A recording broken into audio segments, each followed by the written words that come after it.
welcome to this episode of Generation BTS, the podcast. I'm Christine. I am 28. I've been ARMY for coming up to a year now. And with me, I have my lovely co-hosts. The first one is... Hi, I'm Natasha. I'm 18 and I've been ARMY for almost 6 years. And the second podcast host I have with me today is... Hi, I'm Leanne. I'm 33 and I've been ARMY coming up to 6 months now. Yes, so... just to let you know, we are not experts on music, K-pop, or BTS.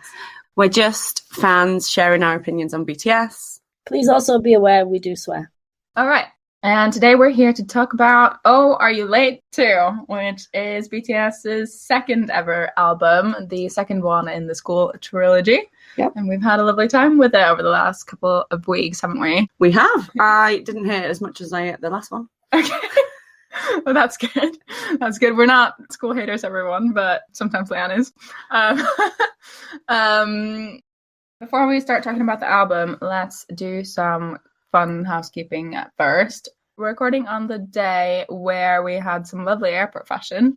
Oh, we did, yes. They just arrived in America. Yeah, they're going to America because they've been invited to the White House, Woo-hoo! haven't they? Woo-hoo. Exciting. Proud moment. Mm-hmm.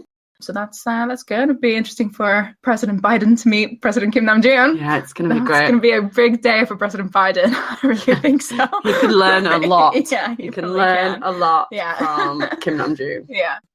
And then we also have had this week the concert photos for Proof. Yes, exciting. Yeah. There's the bit where they stand in front of the door. That's fun. And then there's the second batch of photos with the lasers. Which one did we prefer, guys? Lasers or bullet door? Lasers.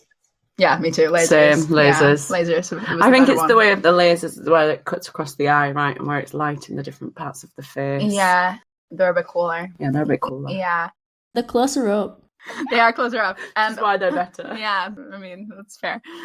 We liked that the lasers from the Grammys were obviously early hints, and now you're getting the lasers on the face. Yeah. So we're going into the vault.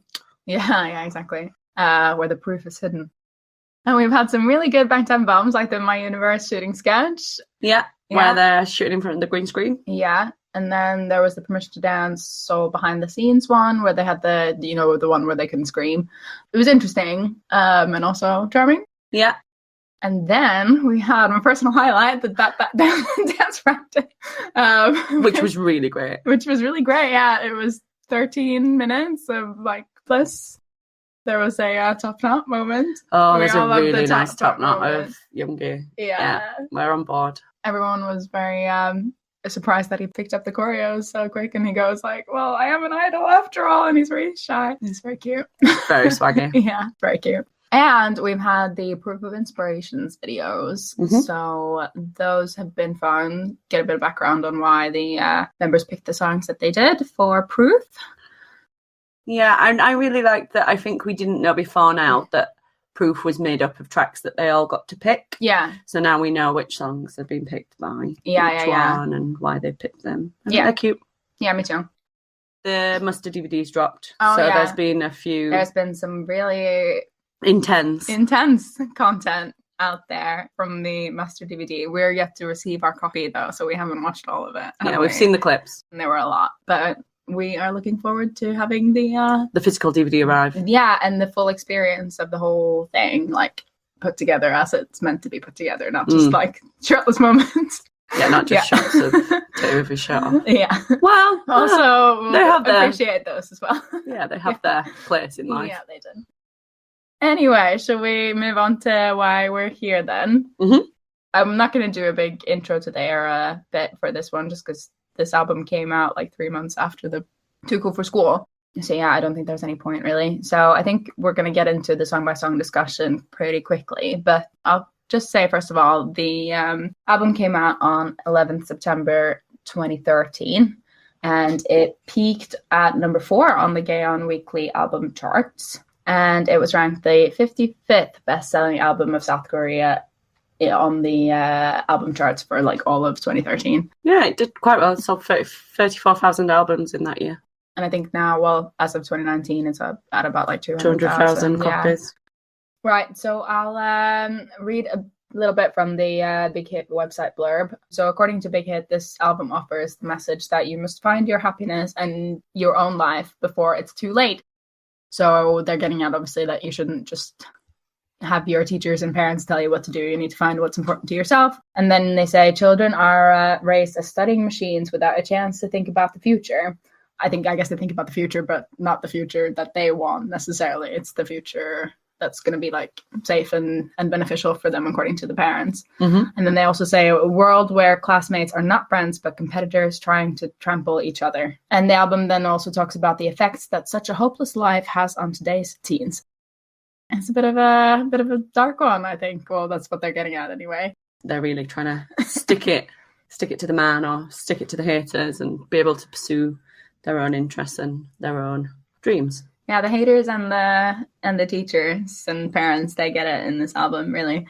So yeah, should we just get into it, guys? I think that's all we need to say, really, about the background to RUL8 2. Although, also, I did want to say, I feel seen as someone who's always late. Oh, yeah. Yeah. That's nice. Strong from the solidarity title. We like it.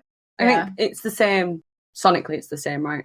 We're still in the hip-hop time, talking about their frustrations. It doesn't have, considering where we were 2 weeks ago with Map of the Soul Persona and the levels of complexity around those lyrics and that theme and that era, we really are back to early BTS, the messages that they're trying to show about, sticking it to the man and not having to stay in school. We're firmly back into the school era. Yeah, they want to just, appeal to people who are school age, and that's fine. But there is, about making your own life and your own, there is focus on oneself as opposed to sort of taking something that sort of society ascribes to you. So in a way, I guess they're kind of getting at being authentic, at least, to your true self. Yeah, it's early love yourself, early find your soul, early find what matters to you. But it's not like a psychological exploration of your soul. I think it also does a good job of sort of bridging the gap between the big, we're so hip hop and we wear all our bling and our basketball jumpers and stuff like that. And then they sort of go into, they're fully in the school uniform in the next one. So this one sort of becomes the little bridge between the look at all the bling that we can wear and now we're in school uniforms. So I think it does a good job of sort of tying those two together. Yeah.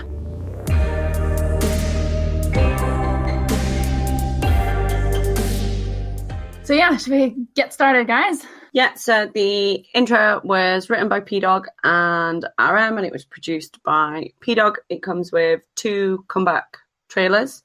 So the first one is RM talking over lots of images, ultimately. So the glasses, there's the microphone, there's lots of images from Too Cool for School that all then shatter. I thought when I saw it, the glasses shattering was this is the first time we've seen RM without the glasses. So pre this, we'd not seen him without the sunglasses on. There's a really big image of the sunglasses sort of shattering, and I was like, oh, it's big reveal time. And then he does a really great voiceover in English, right? So it's all English throughout, the sort of nothing lasts forever, you only live once, pursue your dreams, take chances, never forget. I think it's quite smooth from RM. And then you've got the actual comeback trailer, which is where they arrive in the black outfits, so the Too Cool for School outfits. They're doing the choreo, all the boys get shot, and then RM comes in and he's like, come on boys. He tries to get up and then he revives them and they all come back to life.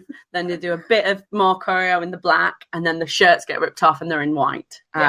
It's really quick, the dancers from behind rip these shirts off, they're being revived. RM saved the day. Nice, thanks. Yeah, I mean, the choreo in this one's quite cool. There's a lot of dodging the bullets and being shot by the bullets, and then they get shot and then they're revived, and then it's very powerful, isn't it? Yeah, I think it's really, because we're back at the start of BTS as well, it's every move matters and everything is so clean. Even when they're being shot, it's all they're all at different levels and it sort of comes together. It's actually, they've just made the connection between them getting shot there and then the proof concepts and the bullets coming back in. It's a very similar, it's the same colours, the same outfits, the same concept to the start of that comeback trailer. They wear the BTS socks. That's the those big white ones, the big BTS socks. They're cute. Yeah, they are cute. I didn't really like it, to be honest. It wasn't to my aesthetic. Is it because it's hip hop? Yeah. Okay, fine. I'm the only hip hop stan. That's fine. And I don't hate the hip hop. I like the choreo now. The hip hop's grown on me. Yeah, it's exciting. It's not my favorite BTS performance ever, but like it sets the tone of the album. Yeah. So when they're performing it on one of the stages, they're wearing the black, and then they pull the black off, and they're in like white vests. Yeah. And there's a performance where when that's pulled off, the entirety of RM's shirt goes with it. So it takes like the two bits across the shoulder and the back, and it takes the shoulder off of one of Jimin's. Yeah. So Jimin's performing with just like one nipple out, and RM's literally performing while holding this t-shirt like on him like it's a towel. Yeah. And I can't imagine how traumatized Junie must have been. He must have been so sad. Yeah. I felt bad for him. I didn't film him loads, which was good, but like he was a trooper though. He did complete the performance. I don't know how you continue to do the choreo whilst having no shirt on. But I do think if it would have been any of the other boys, maybe not any of the other boys, because I don't know where the boys were at in terms of their confidence, but if Jimin would have lost his entire shirt, he would not have held it. No. He did not care that half of him was now exposed. Oh, honestly, yeah. Kind of embarrassing on RM's part. Poor Junie. Poor Junie. Oh, well.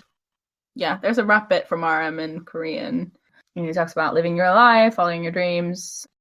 Oh, and then he refers to his UN speech, doesn't he? When he says, my heart stopped when I was 9 or 10. In his UN speech, he refers to the lyrics. Yeah. So yeah, in the UN speech, I think he says like, oh, there's a line in one of the intros to our early albums where I say my heart stopped when I was 9 or 10. And this is that intro. Yeah. And early Junie.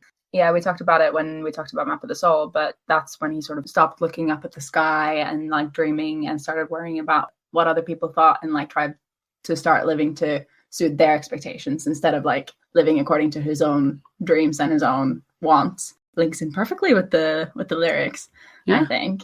It's really well done. You know, early RM, still RM. Yeah. Early RM, still RM. Yeah. It is. It is. Are we happy with the intro? Yeah, I liked it. It got me hyped. All right. Should we move on to NO? Mm-hmm. Everybody say no. That was amazing. Yeah. That was amazing. Right, Natasha, you're doing the Hobie high note now. Go. That's also really good. Thank you. We'll link the clip. Right, I know. It is written by RM, Sugar, P-Dog, Hitman Bang, and Supreme Boy, and it was produced by P-Dog. It is a song about questioning how to lead an independent and happy life, which is obviously a central theme in the school trilogy. And it's a song about kids and teens having too much pressure to study and to get traditional safe careers where they make a steady amount of money, like a doctor or a lawyer. And BTS are trying to encourage them to focus on what they want, as in like their own dreams, rather than what the teachers and parents and society expects from them, because these paths might not actually be bringing them happiness. So like imagine if you're working really hard your whole life and you're trying to be a doctor, and then like you get to be a doctor and then you're like, actually I really hate this, then you're going to be really unhappy all your life, because like they keep being like, oh, they say that the happy times will come later, but when is later? And like if you're forced into to work really hard to get a job that you don't like, then your happiness actually doesn't ever come. So yeah, I think from the perspective of a teenager, right? Like these teenagers are being told at that early age that you're going to be a doctor or you're going to be a lawyer or an engineer. And maybe it's a cultural thing. Whereas I think for me, when I was a teen, there was a lot of, not pressure, but like a lot of opportunities where I was asked, oh, what is it that you like? What is it that you want to, that you're interested in? What is it that you want to do? What do you want to study at university? And there was a lot more, it's a different kind of pressure, right? Because as a teen, you feel like, oh, maybe if I make these choices, they'll lead me down this path and I won't ever be able to change that. Whereas that's very different to having parenting where your career and your path is already predefined for you. So I found with some of the lyrics and listening to some of the stuff in No and seeing some of the concepts, I was like, oh, that must be really tough. But it wasn't necessarily something that I'd gone for as a teen. Well, I think they get on it because in No More Dream, they obviously go like, what's your dream? What's your dream? What's your dream? So they also have had this like, oh, what do you want to be when you grow up type thing. It's not like when you grow up, when you become a little doctor. Like, although I guess like it will depend from like family to family. Maybe someone has a dad who's a doctor, really wants them to be a doctor or whatever. But they have the like, what's your dream? What's your dream? Oh, is that it? As in, like, if they say, oh, actually, I want to be a singer, then a lot of people will be like, no, you should be a doctor. So I think they get a bit of both in a way. We get asked, though, what do you want to be when you grow up? But it's similar in a way, because I did actually always want to be a singer. And people would be like, yeah, but like, also, what do you want to be if not? Like, yeah, we end up where we end up. That's what happens. There's a thing in Korea when, I think it's your first birthday, they have like this big ceremony and they put like loads of different items that are linked to a job on like a tray, and as a baby you like pick which one you want, and that's you picking your career when you're older. There's like the like judges like thingy hammer, maybe there might be something to do with a paintbrush, there's doctor stuff, there's loads of like high level jobs that people want you to get. But if there is something to do with like an artist, people pick it and you're like, oh yeah. As a teenager, because I forget often that you are a teenager, Natasha, do you feel any pressure from your family, from education, from society? And for the podcast listeners, Natasha's going to go into photography. She's a creative. She's amazing. But that's like a creative industry, whereas I went down a more academic route. Do you feel some of that pressure? Do you feel like some of this stuff resonates in that instance? I think I felt more pressure from actual school and teachers rather than family. So you have to be like, no to the teachers, down with the teachers. I think they're saying that in the song too, yeah. My parents, I think they just see me happy. I'm more creative, so I've never been someone to be like, oh my God, I need to study for this, I need to cram all this in, and they've never seen me to be like that. So you could be in the instance where you're throwing the chairs at the teacher if the teacher's trying to force you to do science. Yeah, the teacher's the big bad guy. Yeah, and I think bringing it back to BTS, obviously they've sort of told us a bit about what sort of support and advice they received from home. So some of them had more support than others, but, you know, I guess that shows that it can go, like, it's important to have that sort of being allowed to make your own decisions in that way. I think there's a difference between sort of expectations and pressure as well, right? Yeah. So I think in the way that Natasha maybe feels it more from teachers and parents, I don't have any control over her day-to-day or her outcomes. I just she knows if I'm going to see her, I will probably ask some difficult questions and she'll have to answer those and say where she's at and she's been working on and, you know, what her aspirations are and how she's going to get there. And I'll always offer the support and the help. And that's very different to you must get these grades at this time in these subjects within a school environment, right? And bringing it back within the No video, they all get the same Pearl, they all get the same education, they all wear the same outfits. The difference is the sort of support and love being carbon copies of the same person that's produced out of the sort of the sausage factory of schooling, right? School robots. Yeah. Bringing it back to the lyrics then. So we open with RM saying, a good house, a good car, will these things bring happiness? In Seoul to the sky, would your parents really be happy? It kind of sums up the whole song, right? Like if you get a good job that's good enough to afford a nice house and a good car, then like is that going to bring you happiness? And then if you go to the Seoul to the sky, which is actually, obviously it means the sky, but it also is an acronym for the 3 most prestigious universities in Korea. So you've got the Seoul National University, Korea University, and Yonsei University. So if you did this like amazing school grade and you got into one of these unis, which Jin actually did get into one of these unis, then would your parents be happy with your achievements basically? Which I'm sure they would, but then if you're miserable after, then maybe not so much. Well, yeah, there's a part in RM's verse where he talks about the no one will take responsibility for your own happiness. So it's like people want to input into your happiness. They want to tell you where you should be going and what you should be doing. But ultimately, if you end up being unhappy, it won't necessarily be the same people who are taking responsibility for that. The teachers are not going to care that they've made you miserable pursuing this life that doesn't fit for you. They're not at the core of who you are. That comes really from within, and the people around you truly love you. Yeah. And I also read online that some people think that the sky reference refers to the high suicide rates due to academic pressures, which is obviously really sad.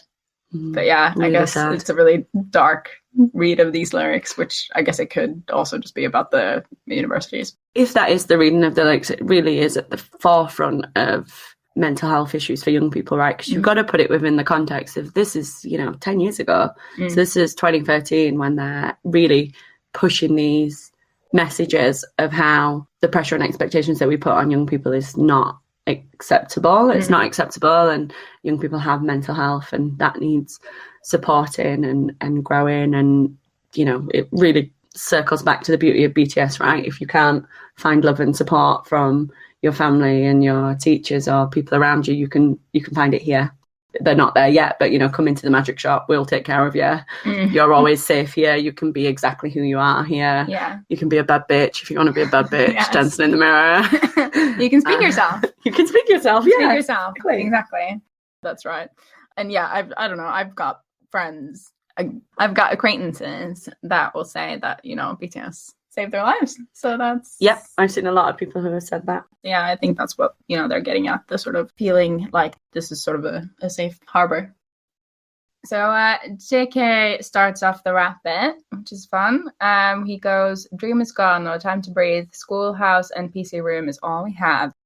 Yeah. And then Sugar goes, "Who's the one that made us into study machines? It's either number one or a failure. And who do you think is the one who makes us step up on even our own close friends to climb up?" So it's this very competitive environment. Yeah. You can't show solidarity with your friends, even you have to beat them to number one spot in the class. Otherwise you've failed.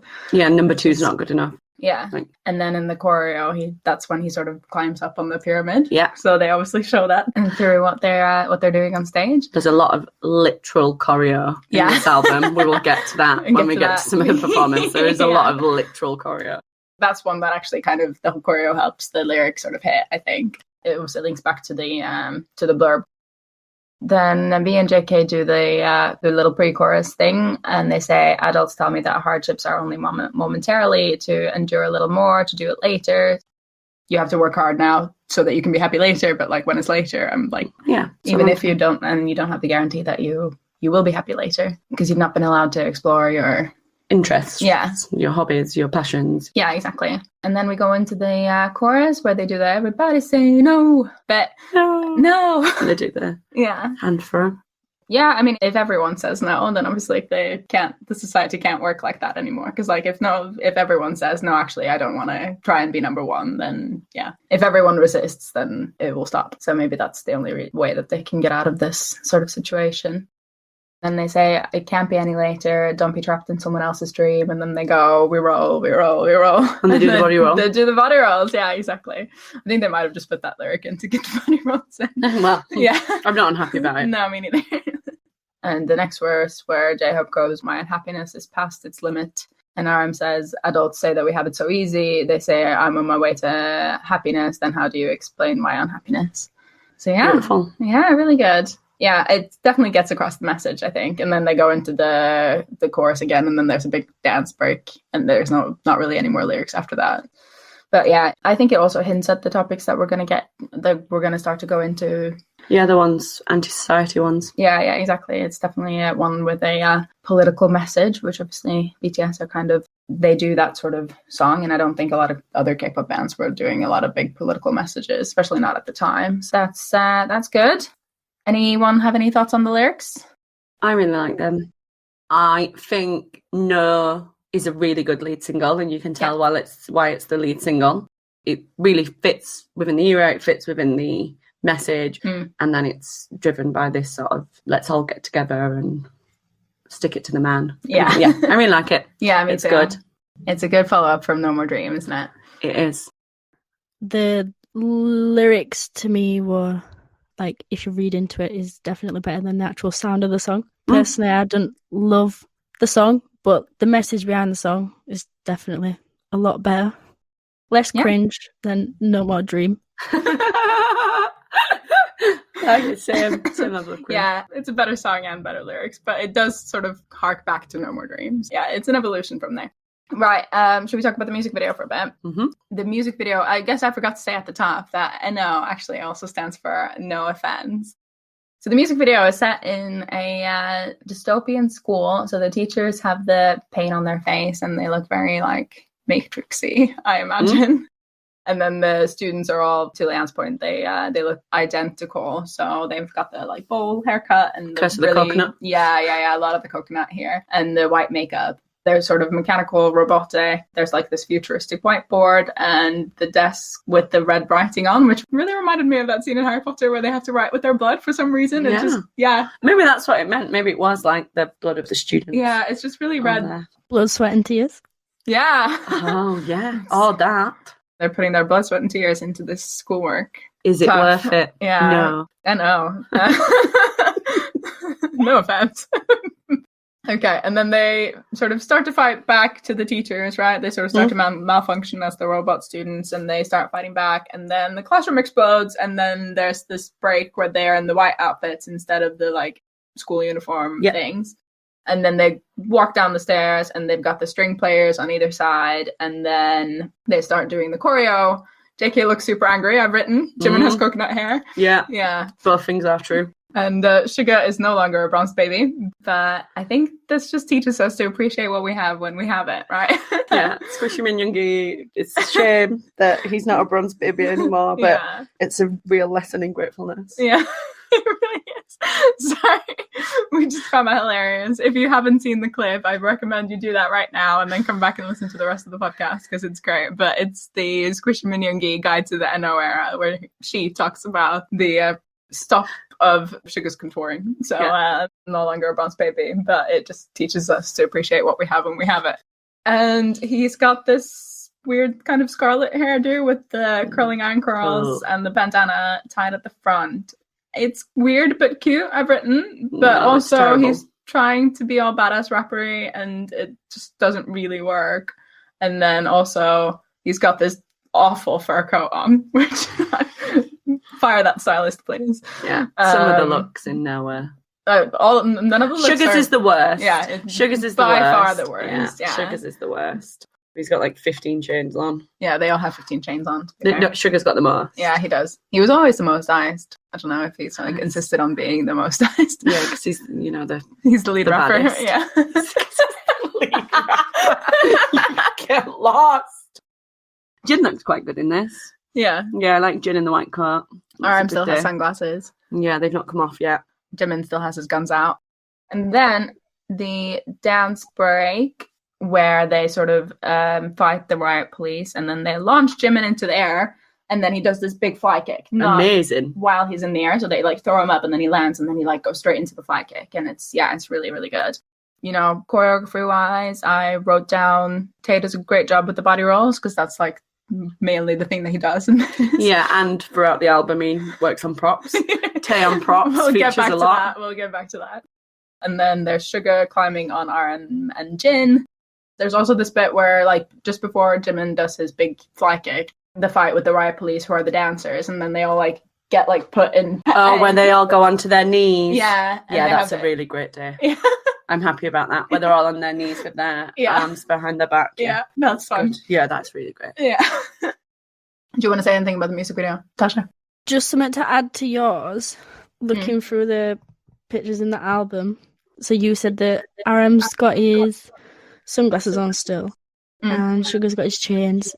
J-Hope in the photos, he's still got like kind of his face covered. Yeah, he's got like a high neck.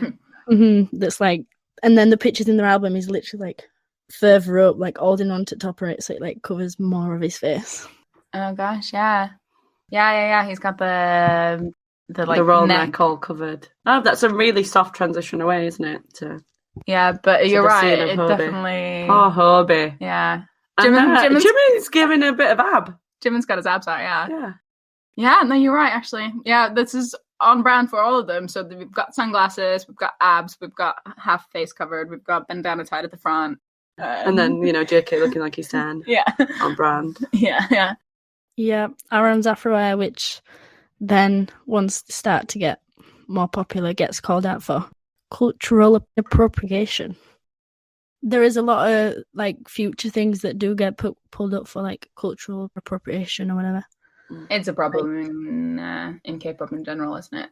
Yeah, and it's the early 10s, isn't it? Yeah, exactly. You've got to put it within the time frame. Yeah, but I know that it's more widespread in K-pop. I don't know if it is now, but I know that it has been Yeah, they obviously wouldn't do stuff like that now. So I think that's the main. So you can make mistakes and learn from them. Exactly.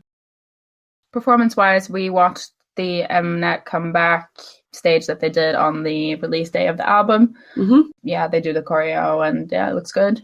And they wear these tops by this brand called HBA or Hood by Air, which is a brand that they wear a lot at the beginning. I don't know if they had some sort of partnership with them or if it was just, what they could afford. But it has this really weird thing on the back where it says $199. Oh, sorry, we're dead. Sorry, we're dead. Yeah. Then we watched the 2019 Mama performance. They haven't performed, I know, a lot. No. I don't think. There's not loads, but we wanted to pick one recent one to show that they still sometimes do this. Is this the Harry Potter one? Yeah. Yeah, it's the one where they all wear the sort of loose fitting suits with the red ties. Kind of look like the robes that Harry Potter and his friends wear. They're just chilling in the Gryffindor common room. Yeah, this is the one where Sugar slips off the pyramid, which is sad. And then I think he hurts his bad shoulder. Poor baby. They do a shortened version of the song. I think they miss out the entire second verse, but they still do the whole dance break, complete with Jimin's fly kick. And the body rolls are, more we can enjoy them and feel good about it. Anything else we want to say about the performances? Nope, they were great. Perfect. Shall we move on to We On? We On. I picked up We On, so it was written by P-Dog, RM, Sugar and J-Hope, and it was produced by P-Dog. And We On really is sort of a respond to critics, isn't it? So as RM says, regardless of what others say or do, he's just here for the music, and that's what matters eventually. Critics will always be there, and you'll never be able to please everyone in the world, and that's sort of the overall theme. And all the boys sort of take a verse in that, with RM's reference to early RMs. So we're getting some of the personas out. So he references Runch Randa, which is his early hip-hop name, and obviously him as Rapmon. Now, the sort of references to the two being parts of him is him implying that his identity as an idol doesn't stop him from being a rapper. It can be both. The rap scene had rejected them for being idols, and the idol scene had rejected them for being rappers, and he's sort of pushing those themes that he can be both. And then there's a really good line where he puts a play on words. The line goes, I know you suck. Yeah. So the line is meant to be, I know you pretty well, but pretty well in Korean is suck. So it comes off as, I know you suck. Yeah. Which is pretty, it's a really good play on words with the English and the Korean. Yeah, I just thought when I listened to it the first time, I just thought he said, I know you suck, but then I read the lyrics and I was like, oh, right. So yeah, he talks a bit about love and affection. Some raps are quite vapid. There's the reference to the Smack Cracker dolls. Yeah.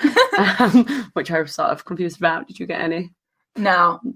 I just think it's dolls. A let's call them some names type thing. Unless it's about, I don't know if Smack Cracker in Korean, does that imply drugs? Maybe. Because I know that there's a bit in Data where Sugar talks about the rappers on drugs, which I think is a thing where some people get really high and then write lyrics, and they're saying that they don't need that. Yeah, that's probably a reference there. And then he says stuff like, you're always talking smack about my sunglasses, my hairstyle, my name. So really laying out how people are awful to him. But he said it's a sad comedy of losers in reality. My rap smothers and suffocates you, which is really strong. And then he ends with some profanity. So he ends with, yeah, bitch, I want to be the one, not number one, but the only one. And then from there we go into JK's soft but brutal vocal. It's really soft, but the actual lyrics are, I don't know you and you don't know me, so please shut up. Don't worry about me, I'm better than you and will continue to be so. Good that you know, JK, you knew early on. He's better than everyone at everything. It's okay. But it's really, the way that he sings it is really soft. Yeah. It's really soft and happy. It's one of those moments like we've had across the podcast, right, where you think a song's about something, yeah. And it's not. Yeah, no. The chorus is just about, they're here for the music. We on. They're going to promise us, they're going to show us. And then we go back into Sugar's verse. So talking about being a rapper and how great a rapper he is. He really bigs up on that. He's got a really great line, which is, I graduated from being a trainee, celebrate. I'm a rap black belt. You're just a green belt. There's no growth. Hey, guys, feel more inferior. Which I think is pretty harsh. He didn't mention the bit where he goes, I'm killer, Jack the Ripper. I'll pierce you with my sharp tongue. He likes that. Yeah, I did. And he says Jack the Ripper in English, doesn't he? Yeah. And then he says, the haters who looked down on me before my debut, you were filled with hip-hop pride, but now you're beneath me. Yeah. So J-Hope's got his first reference to Too Cool for School. Mhm. Promotions received standing ovations. This is for all the kids who smirked at us. Congratulations. But it's too early to be awed. Look out for my future.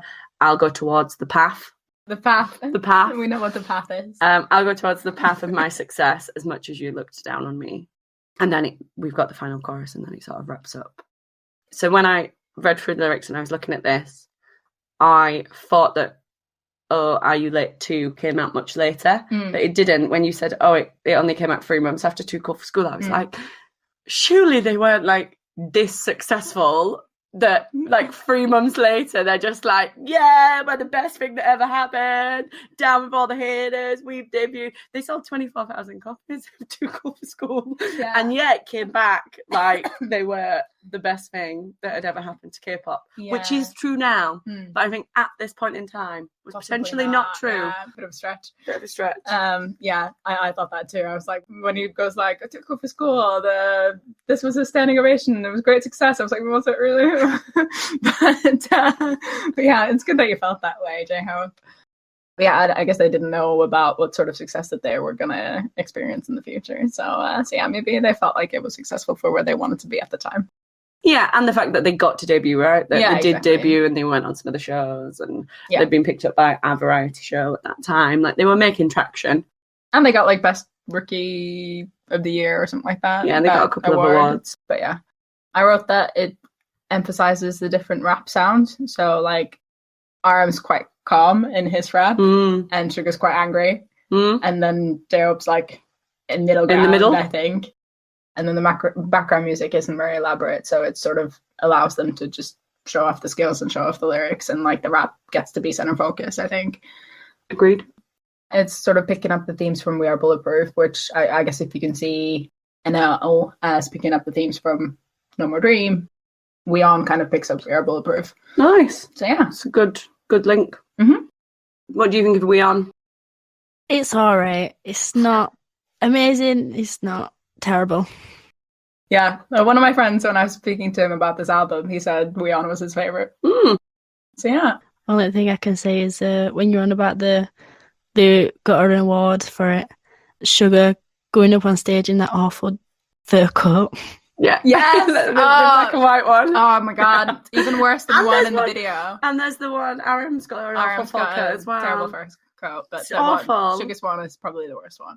It's kind of embarrassing for them because they are rookies that they get up and you're just like, oh my god, what? And also they're rookie idols, so they're there when everyone else is dressed as boy bands, like in a pop aesthetic. Obviously, they were just trying to be like, we are hip hop, okay? Like, this is what we are. Like, clearly, we're hip hop. Look at my fur jacket. I am basically Snoop Dogg. All of my bling. Yeah, exactly. Look at my bling. Yeah, my bling, my fur coat, man, and my pimp stick, and it's all hip hop.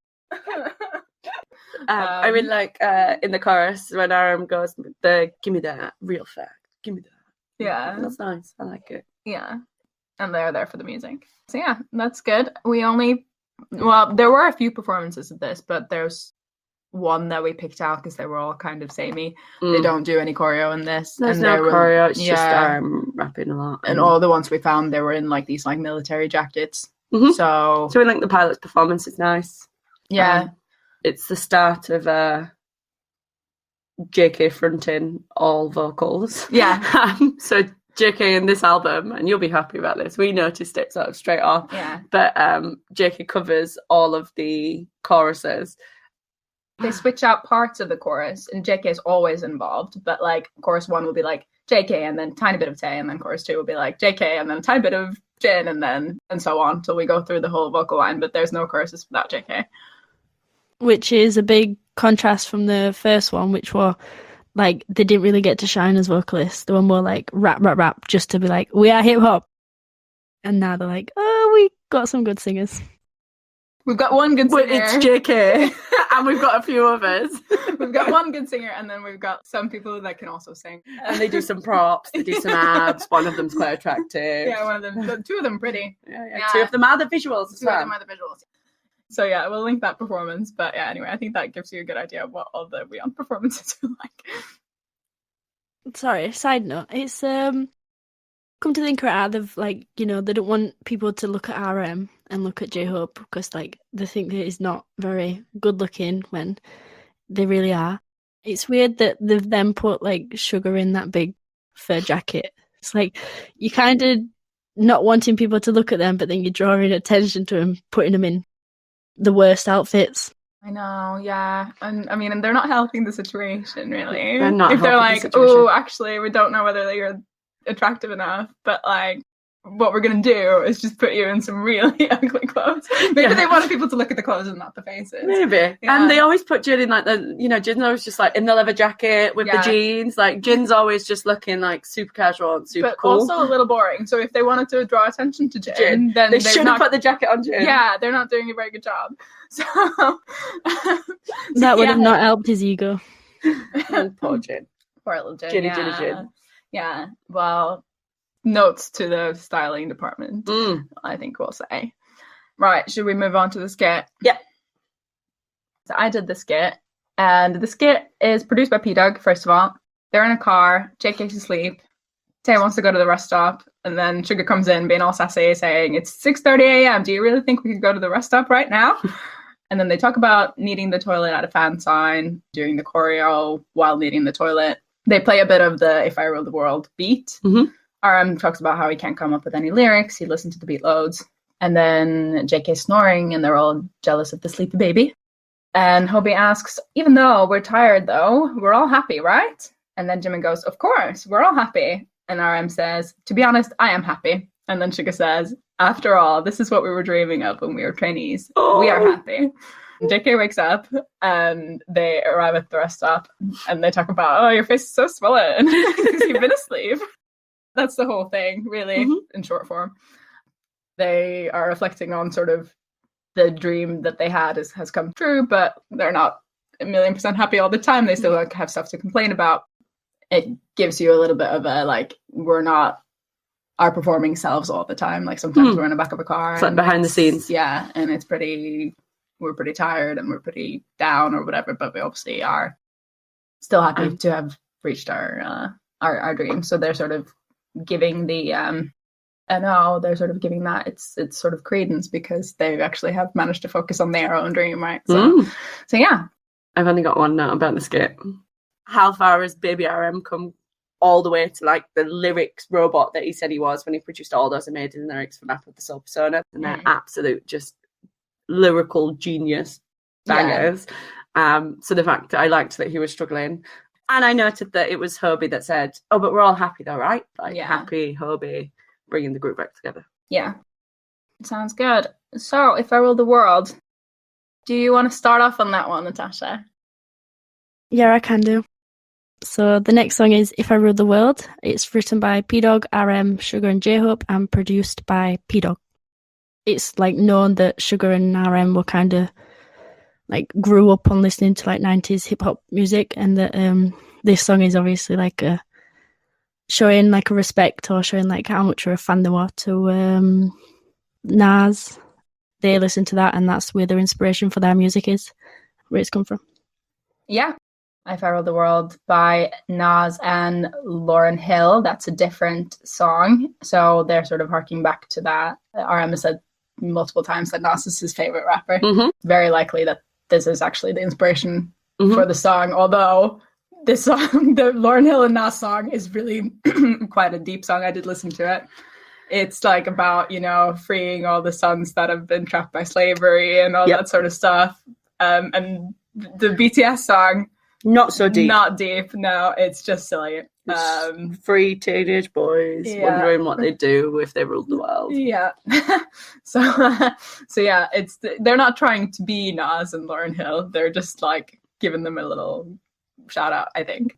They've got the brief, right? So it goes around and it goes, everyone write a verse on what happened if you ruled the world. And actually, they are just teenage boys. But I'm sure they three boys, even if they are like 19, 20 years old, they could have been like, oh, well, we want world peace. World peace, and I want more equality. And they were like, no, I want the girls. Yeah. I want the girls, and I want the money, and I want the car. Right, okay. And then it starts off with my least favorite bit where RM goes West Side Till I Die. It's really cringe. Really? So RM, yeah, as we sort of just wants all the girls. He just wants all the girls. But there's no racism when it comes to girls. So maybe is a bit deep. Let's hope there's no racism in general. No, but when it comes to girls. Especially not when it comes to girls. European, Asian, Caucasian, whatever. Yeah. All the girls. Yeah, true. We're a far cry from President Kim Nam-joon who's going to go meet Joe Biden here. Yeah, but he does have his own collection in this world. And he name drops a lot of designers first, and then he says Kim Nam-joon collection. All the clothes would be black. So yeah. There was a little note in the Genius lyrics that said that RM in the early years was obsessed with only wearing black, but he's since admitted that this came from a place of insecurity on him. Mm-hmm. I'd pick my nose out of boredom. Yeah. If I ruled the world, I'd pick my nose out of boredom. So I'll make a song and make everyone on Earth sing it. Yeah. That's a theme across these verses. I think that they all sort of bring it back to like, oh, I'd still make music. I'd do this. But then he says he's going to be buried under a mountain of girls while watching TV, and the boys can bring him alcohol or just disappear. Well, it's not even girls, it's pretty girls. Yeah. I'll be buried under pretty girls as I watch TV. Yeah. All the girls would want me. We think you're here now. Like, you've got it. If you still want to die, buried under a mountain of pretty girls. We can sort that for you. I am available. The chorus has These Lovely Boys, I think. One of the few ones where it's not all JK everywhere. But yeah, V does a good job with the low vocals on the chorus. If I ruled the world, I'd do it all. And then there's a little Vim in harmony. One for the money, two for the money. Stay. Mm-hmm. And then JK says, I know it's ridiculous, but I'm singing this childish song, so, you know, at least he knows. Yeah. The chorus is just designed for singing along, right, with the Yeah. Right, Sugar's verse. Sugar's verse. Angel verse. My pure sweet angel boy. He wants to hire a real estate agent and buy a house and live in it with his family. And he's also going to buy a 4-wheel drive and gas. But he's going to do it with a 0 interest discount, so he doesn't need no loans for him. So he's not keen on stocks and gambling. He doesn't want to do that because, you know, he's an angel boy. But he does still want to do music with BTS. And he's going to become the Kim Jong-un of hip-hop and censor everything but their music. So that's less angelic, but, you know. He's going to put a ban on everything but our music. Yeah. I know it's a reasonable dream, but it's my dream. Don't make fun of me. Okay. My sweet, pure baby meow meow. Yeah. I like that I rule the world, so why would I dream small? Yeah, that was good. Nice. Yeah. But I think that's quite contrasting to the fact that his dreams are very, very small. He just wants a house. Yeah, good point. Maybe that is his thing. The big house, big cars, big ring. Yeah, he missed out the rings, but, you know, he's consistent in that way. And then he's got all the world's girls lined up in Hope World. Yeah. Lined up. And money goes into the goalpost called his wallet. Mm-hmm. Good times. I'll shout out the name of BTS if I ruled the world. That's all I wrote down about Hobie's lyrics. Yeah, Hobie's got a really small verse in this, hasn't it? Right at the end. Yeah, a lot of these songs follow this really same formula of like, RM does a verse, then they do a chorus, which JK mainly sings, and then the others switch in. Sugar does a verse, chorus, and then Hobie does like a little bridge a little tiny rap at the end. Bridge verse, yeah. Yeah, a lot of the boys are getting done dirty in this. Yeah, anyway, this is obviously a silly one. 1 for the money, 2 for the money. Yeah. I always feel like that should always have, and then 3 for the show after. Yeah. And it doesn't, and I'm just like, oh. Yeah, they were just really cared about the money, you know? And the girls. Not about the show. Mainly the girls. Yeah. I mean, in my book, BTS The Review by Kim Young-dae, he suggested that they're trying to get at the hip-hop swagger. So you have to have a song where you're showing off. But it's still K-pop, so they're like, if I could do whatever, I would have all the girls. But I'm not. So the performances. I've written that this choreo is the lamest, dorkiest, cutest thing. But also it's just lame. So this was the first time watching it, and I watched it, and when they like form the house and then open the house, Sugar actually rides on Tae's back, pretending that the boys are a 4-wheel drive, even though there's 6 of them, and they're literally acting out the lyrics. Yeah, so there's a point in one of the performances where when Aram says, "I'd pick my nose," he puts his finger like near his nose and then waves it. Yeah, the choreography first is just the worst thing. Good on him for maintaining his composure and still rapping. I don't know whether I can say that he still looks swaggy. No, he doesn't. He doesn't really. really. Piggyback. Yeah, absolutely, just ridiculous. I loved the performance. Good old goofy BTS just trying to cheer me up and make me be a bad bitch. That is part of why we love them. This is true. Yeah, they're chaotic. That's the thing. We've watched the first muster performance, and then there's one in Navy school uniforms. There's a really like a long shot of Jimin just sticking his tongue out, and he's being Jimin. And then there's a Jimin focus of them doing it in Chile from 2015, which is a little bit more recent. Which I linked because during that, after Sugar gets off the car, he ends up like hitting Jimin in the face with his butt, and then Jimin's just confused and dazed the whole way through. I thought it was the most hilarious thing I've ever seen. Plus, it's really nice to see a Jimin focus because he is in a vest. Yeah, he looks good in that clip. That's when he has the ginger Jimin hair, which is good. And as well, you can definitely see his like facial expressions more. You can see each move he does, and you can see him like gorgeous. Yeah. You can see him like smiling at the lyrics whilst acting out the stupid choreo. He's like, this is so dumb. Yeah, I mean, I like the one with the Navy uniforms because that's when they stop to do the heyo heyo bit. Oh, and yeah, that one's really good. Yeah, and all the crowd like responds, and yeah, that's cute. Yeah, this is the one where Sugar Scott has Liam Gallagher hair, which is a tough day, but you know, it's still good. What's Tay wearing? He is wearing interesting. A Navy school uniform. Interesting. He is wearing a Navy school uniform. What's his hair like? Tell us about V's hair. It's normal and brown.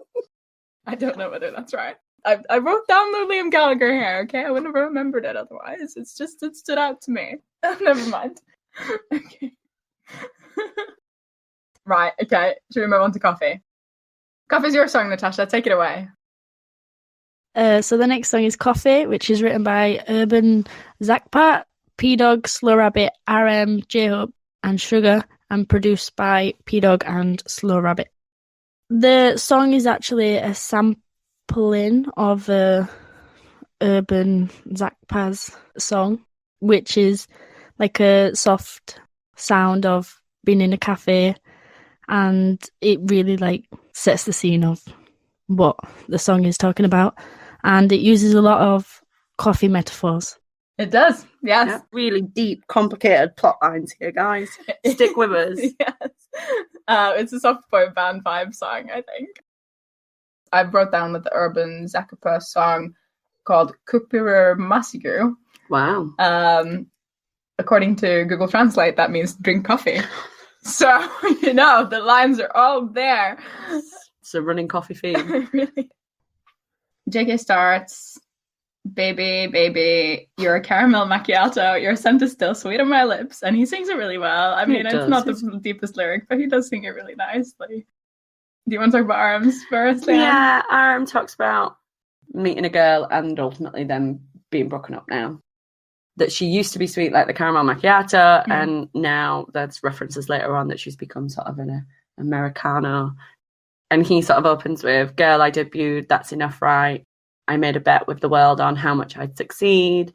My half-moon smile that I only showed to you. So he's really talking about, like, he's successful now.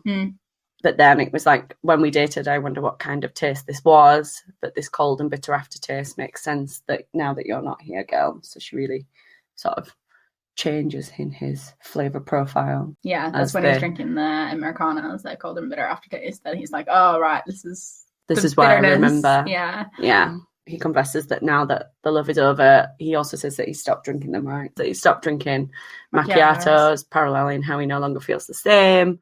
The Americano is much more bitter. And yeah, he's still drinking the Americano and being reminded of these sort of sad memories and bitterness. And then it sort of ends with heartless promises, countless mistakes and other wrongs, our unspeakable and small wounds. The glass filled with memories is more bitter as I drink it. He's very dark Sad. at the end, yeah. I don't know whether it's about like a relationship that ended like naturally or whether it was a relationship that he had to give up because he became a trainee.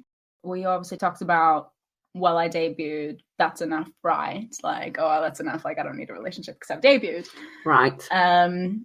And he says, the Half Moon's Might I only showed you. I'm doing it again now because my fans are curious. So he's doing it again, but like actually now instead of the relationship, he's got the fans. Yeah. I think that's right. I think the reference of the smile moving to the fans is you're probably right there. Yeah.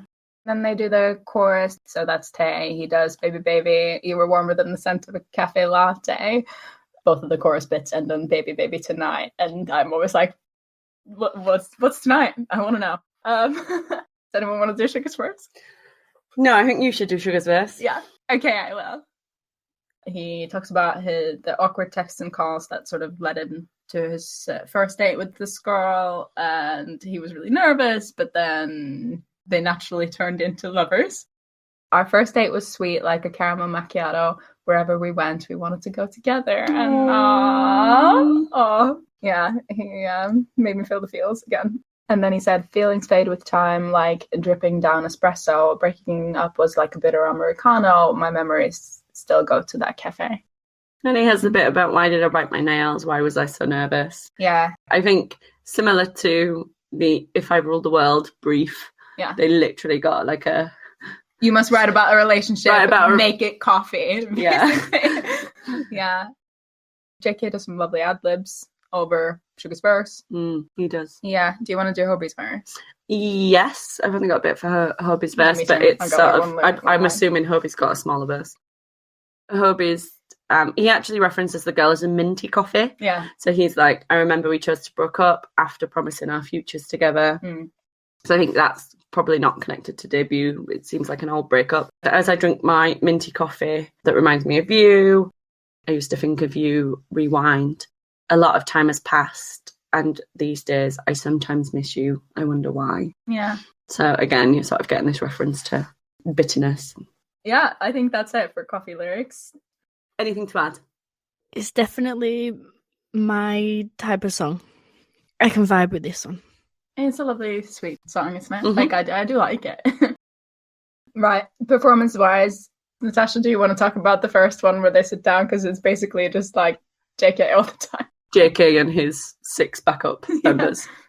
Yeah, I just put that they all look like babies. You like get to hear the vocals very well. Yeah, true. They're all kind of sat down. They obviously like pan to their actors when they're doing their verses, but like mostly it's just like JK sitting in the middle. He's lit up in this golden light, and he's very much the golden matinee personified. So it's great. Yeah. Then we watched one where they sing it on a radio show. No one for the radio show. Hobie's wearing a brown jumper. And it's got some chips on it. And he sort of looks up, realizes that he's wearing the chip jumper, and then like raises the chips into his mouth from the jumper. It's literally the cutest thing I've ever seen. Yeah. And then just sort of gets on with it, and it's just adorable. Very cute, very cute. So yeah, and Sugar reads the lyrics off his phone. He does. I wasn't going to say that because of your earlier comments, but yeah, he does. And he's got the world's biggest scarf on, which is also weird, but still. What's Tay wearing? You don't even know. I know the ones that I wrote down, okay? I think he's wearing a blue shirt. Yes. It's a really lovely blue shirt he's wearing. Thank you very much. Next song is the Cypher Part 1. So obviously it's the opening of the legendary Cypher series. Exciting. Well, not really, because they have the Circle Room Cypher. The Circle Room Cypher, yeah. This is the first official Cypher, which is cool. If you don't know, the Cypher is a 4-part series, or there's 4 parts per now. I think everyone's hoping for the Cypher 5 with V. Cypher Part V. Yeah. Cypher Part V. Yeah. V. Exactly. The Roman. Oh, yeah. It's a missed opportunity. Yeah. It really and is. V really wants to be part of the Cypher. He really wants to, yeah, exactly. Right. I looked into the Cypher. Yeah. Cypher Part 1, it was written by Supreme Boy, RM, Sugar, J-Hope, and it was produced by Supreme Boy. The Cypher's got 3 sections. Yeah. So it's just the rap line, there's no vocal line there, and it's just the sort of the lead rapper and the other 2 rappers. Yes. So really the Cypher is just about how they're annoyed at the haters. Yeah. RM's annoyed that they want people that look down on him. Yeah. And RM's got some really good bits in this though. He's got the monster bit, which is sort of in English, the like So I bring the monster back, my monster swag. So this is the monster track because my freaking monster rap. Yeah. Which is just really great. Yeah. And back then he is still called Rap Monster. Exactly. Before he changes his name.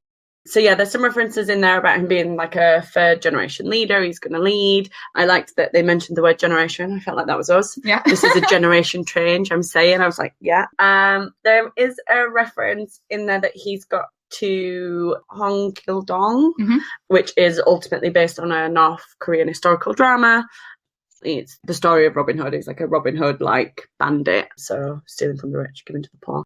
And then he also references the Cassius sword. It's like a gaming reference, an anime gaming reference, that you need that sword to connect and rebuild the world. Yeah. Cassius Lance is also the one that killed Julius Caesar, I found out. Also a big leader. And then it ends on the, now look at me and tell me who's in your top 5. Rap Monster, Randa, Leader, Rapmon, your dad. Your dad. Your dad. Your my dad. All day long. I put that in all caps. I wondered if the top 5 was a MySpace reference. Natasha, you're too young for this. But you know the MySpace top 5 where you used to have your top 5 friends. I think he's talking about the top 5 rappers. But... No, it's his top 5 MySpace friends. All himself. Sure, yeah. So we're getting references to the early versions of Persona, right? And then that's followed up by Hobie, who does so many references to Hope World. Love it. Yeah, I thought Hope World came like much later, but it doesn't. It's referenced throughout this album, isn't it? I thought so too. I was really like, oh, you already knew about Hope World. This is great, we created Hope World, already a thing. And then, in 2018, it could become the album, so yeah. So right now, it's Hope World from BTS. Everyone follows me, my potential gets retweeted, like the MySpace reference. Then he starts on the cypher to fill up the track. I'll reveal my aspirations. I'm above the minors. It's a major difference from you. So I really liked that baseball reference, which there's another baseball reference that comes up in Attack on Bangtan, but it's sort of minor league and major leagues. If you're jealous, go to the hospital, 2 weeks to heal. Which is... Dr. Hobie to the rescue. It takes 2 weeks to get over this. Yeah, it takes 2 weeks to get over my Hope World jealousy. Yeah, nice. And then it goes into the lead rapper. The lead rapper's up. She talks a bit about them being inferior, right? And him just being the best rapper ever. Then Sugar goes on to his bit, which is, feel a little more inferior. The quality of my pronunciation is 4K. I'm Dope Man. I'm the Chopin of the beat, which is obviously the really famous classical musician that he's likening himself to. So he's like, I'm as good a rapper as Chopin is a composer. Yes. And we do know that Little Meow thought he would be a composer. Yeah, a composer or a producer. A producer. But he said, I won't ever change. I was born a rapper. My attitude is my mentor. Hide your jealousy. I can see your IP address. Yes. And then a really great one, which is, I'm a boiler. I get hot in an instant. Like a spoiler, you're so typical. So he's really like just throwing the shade here at all of the haters. Yeah. And he's going to find them because he knows their IP address. Yeah, he also talks about the fixed up and stupid hip-hop losers with nothing inside. And then he says it's too hard to keep up with the world of K-pop, so they just rap as a hobby, so you should just do it as a hobby. He's really swaggy in this. He really is, yeah. Yeah, I mean, I think we don't need to talk a lot about the Cypher performance because we only really found one where they did the Cypher medley. And it's much later. It's in like 2017 in the Wings tour. But I think it's only Hobie's verse from Cypher 1 that they include. That they used, they didn't use the other two. But we'll link it anyway so you can see a bit of that cypher being performed. Yeah. What's your thoughts on the cypher, Natasha? It's decent. I think if I would have been a fan, like when it first came out, it would have been okay. But once you listen to the more recent ones, this one just goes straight to the bottom, at least. Oh, definitely. Yeah, this is the worst cipher. Like, by well, far. I've not heard any of the other ciphers. It's not up there. But it's good for them. Good for it is. Yeah. Right. Should we move on? Attack on Bangtan. So I did this one. It's written by P-Dog, RM, Sugar, J-Hope, Supreme Boy, and it was produced by Supreme Boy. The title of the song references the popular Japanese manga series Attack on Titan. And it's a really fun song. It's really energetic in terms of, like, the happiness that they bring, energy, the drive. And yeah, you really just want to watch this Rise of Bangtan because I think that's a different take on my Spotify. It's Attack on Bangtan, but they also call it Rise of Bangtan. So Suga opens it and he says, but what will happen if BTS rises? And then they go, bang, tan, son, yan, dan. And then that line apparently is based on this meme called Dragon. It's dragon, basically, from 2005. And it's from a cartoon called StarCraft. There's this dramatic close-up that they have in this cartoon. And then the character asks, what if Dragon went to the rescue? And then the other characters in the cartoon reply, Dragon! And then people started texting it to each other, being like, but what if the dragon went to the rescue? And then the other people in the chat would have to reply, Dragon! That's sort of how it became a meme. And then people started parodying it and switching the words like BTS have done here. It reminded me a little bit of the Catch Me Outside meme. Where people would put Catch Me Outside and then people would need to reply, how about that? That's our equivalent here, I think. But yeah, that's why he says it in the weird voice. It's like a weird parodying meme thing. Yeah. Instead of saying, Dragon, they go, bang, tan, tan, tan. Got it. Yeah. And then they sing Rise Like BTS. And then we go into the sort of rap lyrics. RM talks about writing godlike lyrics 24/7. Wow. Not drowning in that sea of TVs, RM. No. Sea of TVs.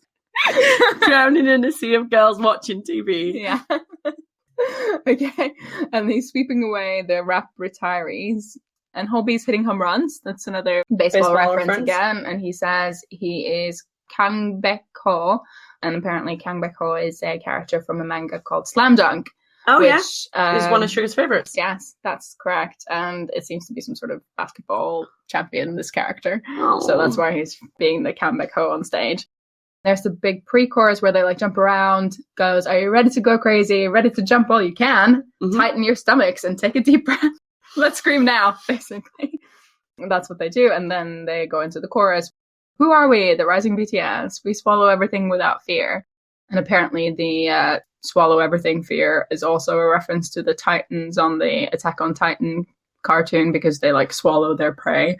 Could be a thing. And then Jimin says, if you don't know us, get to know us well. Who are we? Who are we? The rising Bangtan.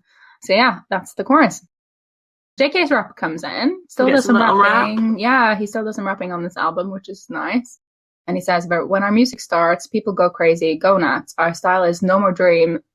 Harking back to No More Dream, the song, obviously. Mm-hmm. Obviously. Stepping on our seniors' backs on stage. And during the choreo, he steps on Aaron's back. Yeah, he does. During that. Yeah. More literal choreo. Yeah, very exactly. Clear. And then he talks about climbing since their debut, and then climbing to the top is just a matter of time. Obviously, he was right about that. So, good job, JK.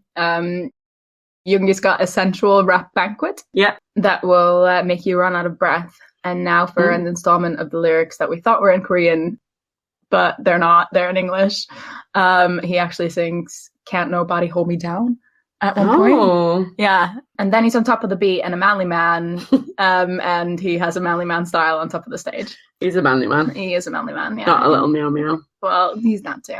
And then there's JK's big solo moment. Yeah. Yeah. Where there's only JK you can see on stage. The others aren't there. And then he's singing about hearing the cheers from the moment he walks on stage. And even if he dies this way, he's not going to regret it. Beautiful. Yeah, lovely. We get the chorus again, complete with Jimin's very high note. Mm-hmm. And then at the end, Suga says, Jingjon, which means the rise. So yeah, that's the second Bangtan. Not the deepest lyrics ever, but it's a fun song. The bit about if you don't know us, get to know us well. Who are we who? The line in Korean uses the word nagu, which means who. It can also be used to refer to nobodies. So they're sort of answering the who are we with nobodies, but we're going to rise. Yeah. I thought that was really cool. Really cool. That like a dual reference, like the suck suck. That is cool. Yeah. Yeah. And it feels a little bit like an army chant. Bang. Dan. Dan. Dan. And then obviously the fans are called army. So I liked that. Yeah, exactly. A very vivid memory I have of it is in London with Christine at the BTS night. Oh, yeah! Yeah, that came on, and I think for a newer army, it wasn't probably something that you'd listen to, because I think it was probably part where they were playing a lot of old BTS songs, but as soon as that one came on, everyone was like, ah! You know? Yeah. Everyone can sing to that one. Yeah. It should also go into, like, if we set up like a bag of like things for Baby Army. I think this should go in there because Christine and I openly talk about BTS whenever anyone asks us. But people always say, "Oh, what does BTS stand for?" And I'm not very confident using like non-English words. Whereas having listened to this over and over and over again, I think I can successfully say Bangtan Sonyeondan. But that's because I've had to listen to it for the last like 2 weeks just on repeat. Yeah. So I think it's really great. I think it's really helped with my confidence in using their name, which is a bit embarrassing. It's all right, Leanne. Nothing to be embarrassed about. I thought because obviously Kim's a popular surname, I thought, because when you read it in like articles or whatever, I thought they're all called Kim. I'm like, why are they all called Kim? Like I remember like explaining it to someone who doesn't like K-pop and being like, oh yeah, but they're all called Kim. And she's like, what? I don't feel as embarrassed about not being able to pronounce Sonyeondan now. No. Okay, well, that's good. I think, I think I knew that a lot of people in Korea were called Kim before I got into BTS, but obviously you were so young, so you wouldn't have known that. You were really young, Yeah. At the top of the album, I thought No was a very good lead track. I think Attack on Bangtan maybe should have been the lead track. I feel like they promoted we're missing an MV for they promoted it after, but so they did it on a few music shows, but there's no MV. So Well. Right, should we talk about performances? Because the performances for this, they're great. They're great, especially the dance practice. And I think the dance practice is great because you get one sort of steady camera shot of all the choreo. Yeah. Which some of the music show ones, they sort of switch and they zoom in on people, so you don't get that same sort of wow factor of like everything that's going on in this choreo and how it's like, it's brilliant, basically. It's an amazing dance practice. It's so energetic. Good. If you watch anything, watch this dance practice, please. I think I've picked out, you have to watch it because I'm not going to do it justice, but I picked out Jimin's little like solo moments because he does like these little bits when he's at the front of the like triangle and he gets to sort of step forward and do like a little pirouette and like jump around for a bit. And I think he's great at that. He's really great at that. Yeah. And then I put that they're all actually really energetic, but when Tae fronts and he does the like marching at the beginning, I think he fronts for like the first chorus. And he does the marching and then like the slap hands going down. Yeah. And I just have never seen anyone so energetic in my whole life. It's the most swaggy and aggressive I've ever seen Jin. Yeah, Jin is really aggy in this. He's really swaggy. He's so like, he gets there with the swag. He does the snap, but it looks swaggy. It doesn't look like it doesn't belong on Jin. Like all of the stuff in Too Cool for School, you're like, Jin, stop. Whereas in this dance track, he pulls it off. Yeah, he does. Yeah. They use the dancers really well. Like, I think it's such a dynamic performance. Everything's happening all at once, but obviously the members can't jump and dance and sing and rap all the time. So it's like when one of the rappers is doing his verse, they'll like go forward and then the dancers will come in and like dance behind the rapper and then the members will stand at the back and sort of rest and then they come in and then they have all the energy to do the big choruses. So I think that's really, really well planned. Taeyeon props. Yeah, Taeyeon props. During Hobie's line when he talks about hitting the home run, it's always Tae that brings the baseball bat to Hobie, and then when Hobie's done with it, he like tosses it up and Tae grabs it, and then Tae's job while the rest of them are like dancing and singing is to go and put the bat at the back of the stage. Yeah, when the just like take it out of the way. He's part of the table when they do the standing up onto the mountain. And now he's bringing props to Hobie. He's so useful. Yeah, he really is a useful king. But also that bit's really good in the dance track, isn't it? Where they all stop and then Hobie swings the bat and they all look like up, like the baseball's being hit. Yeah, acting is really good. Yeah, I especially looked at Tae and he was like acting like he was expecting the hit before he hits it, and then he's like, oh my god, big mouth open, like gaspy. And you get a crowd cheer in the back of the song. Very well done again. Really good.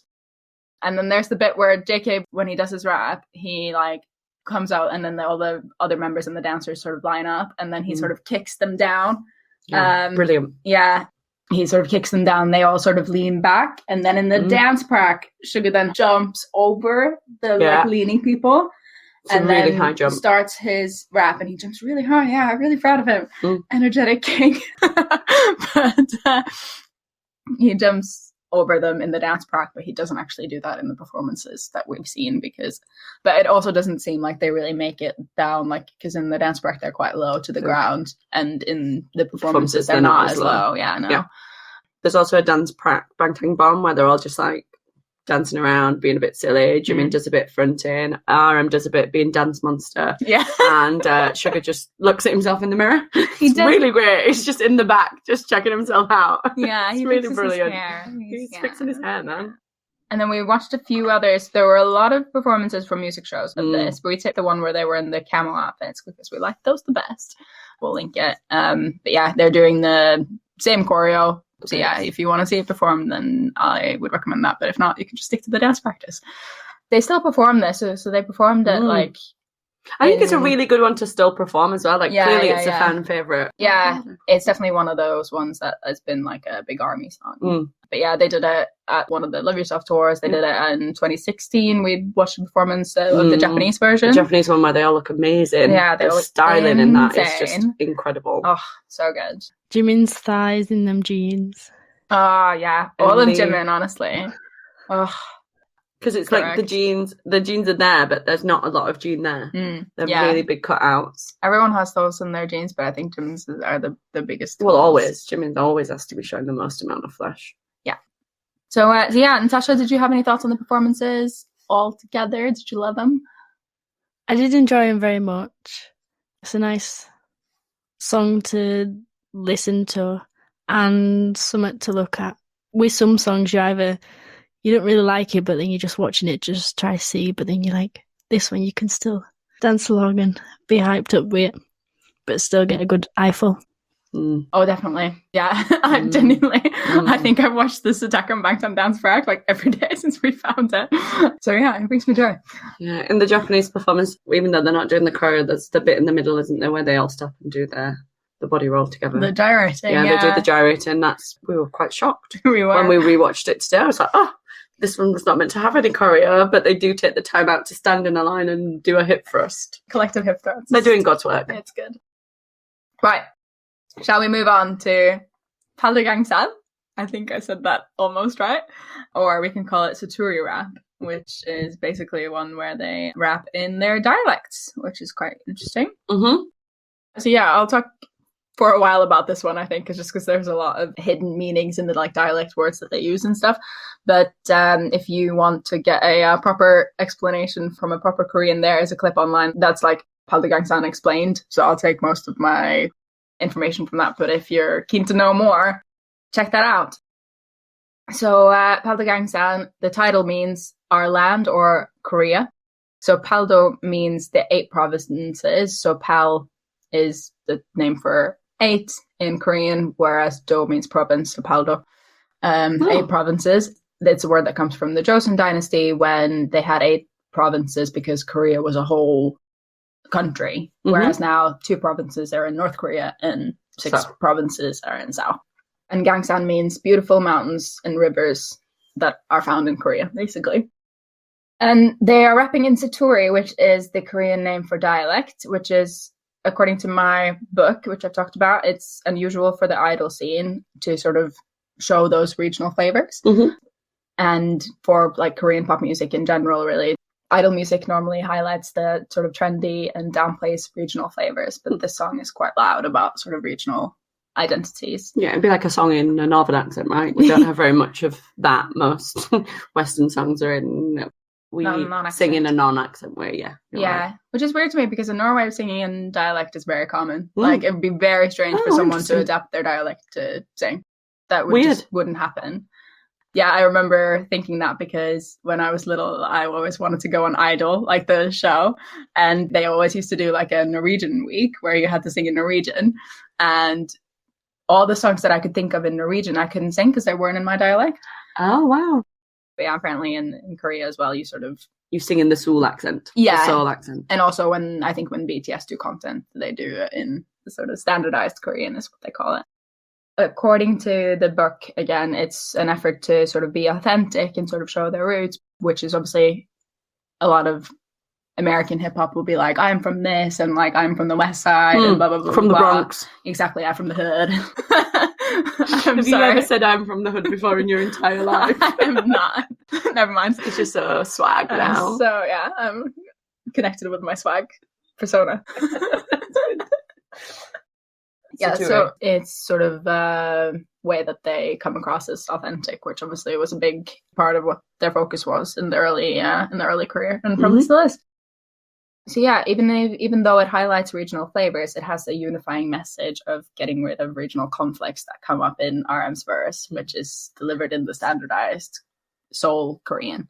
It's the first big message that we get on this album. No. Deep message that's not about girls. And not about school. Not about school, that's what I'm saying. It's a really brilliant message about unifying the country. Yeah, but it's not the only deep message, because there is a deep message about school. Yes. Yeah. So to understand the song, I think it's helpful to sort of go over where the members are from, just quickly. So RM's from Ilsan, which is in the Gyeonggi province, but it's basically in Seoul. It's like this little satellite city northwest of Seoul, and it was like a planned city. Apparently it's popular with the younger sort of upper middle class people. Jin is from Gwacheon. I probably butchered that, I'm sorry. It's also in the Gyeonggi province, so just south of Seoul. The only interesting fact about that place that I found out was that it's a major administrative center for the Korean government. So they sort of moved the government there, and then they built houses for like their families and schools for the kids and stuff. Yoongi and Tae are both from Daegu, and it's the third largest city in South Korea. And it's located in the North Gyeongsang province. It's suffered economically since the decline of the textile industry, which apparently was it was the center of the city's economy. And it's one of the poorest cities per GDP per capita. And then Hobi's from Gwangju, which translates to the Light Province. It's Korea's sixth largest city, situated in the South Jeolla Province, which is an agricultural region famous for its diverse cuisine and progressive politics. I really like that in this they talk about how like Hobi's from like the happy province, the really friendly one. I'm just like, how is there like a whole like area of South Korea where everyone's as warm and friendly as Hobi? It sounds amazing. It comes up a lot in his verses about hospitality and also the food. It sounds like Hope Worlds. That's where we'd have it. Yeah. It'd be there in that province. Yeah. And then Jimin and JK are both from Busan, which is Korea's second largest city. It's also in the Gyeongsang province, so same as Daegu, where Tae and Suga are from. Is that where the handsome ones are? Yes. Friendly province, handsome province. Handsome province. That's where we're going when we do our trip. Yeah. It's also the sixth largest port in the world, actually. So in real life, Jin and RM are from the same province. JK, Jimin, B, and Suga are from the same province, and then Hobi's on his own. So in the song, obviously, they're sort of battling between Gyeongsang and Jeolla, which is sort of the 4 versus 1 in J-Hope. So RM and Jin sort of stand behind J-Hope when they do the little rap battle sequences, but they're not actually from there. So from this YouTube clip where a Korean guy explains the song, we know that Gyeongsang dialect is seen as a bit rough and associated with manliness, and it's sometimes even seen as hostile, he said.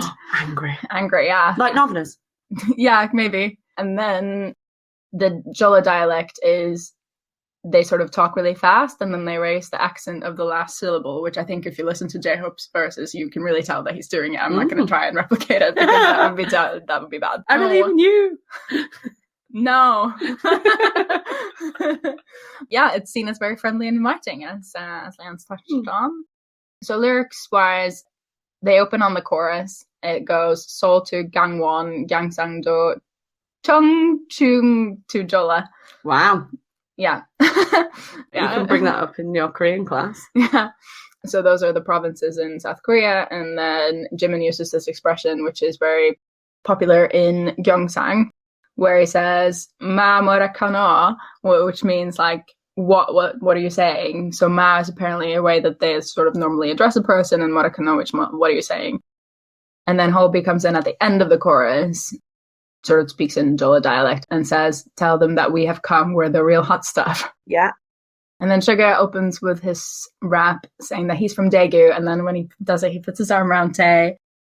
He says these sort of dialect words. So he uses, for old man, he uses aje, and for boy he uses mushma, and then kashina for girl. And actually in standard Korean it's ajashi, old man, namja, boy, and yoja, girl. And then he talks about how he's going to rap in Saturday today. And then Hobi comes in with this verse asking everyone to come out and have fun, which obviously reflects the friendliness and hospitality of the Jolla dialect. And then he uses this word goshigi, which is apparently a word that they just sort of drop in to replace any word. So apparently it can mean like hello or but also it can be like it or that. So if you're not like, if you can't remember the name of something, you'd be like, oh, goshiki. Yeah.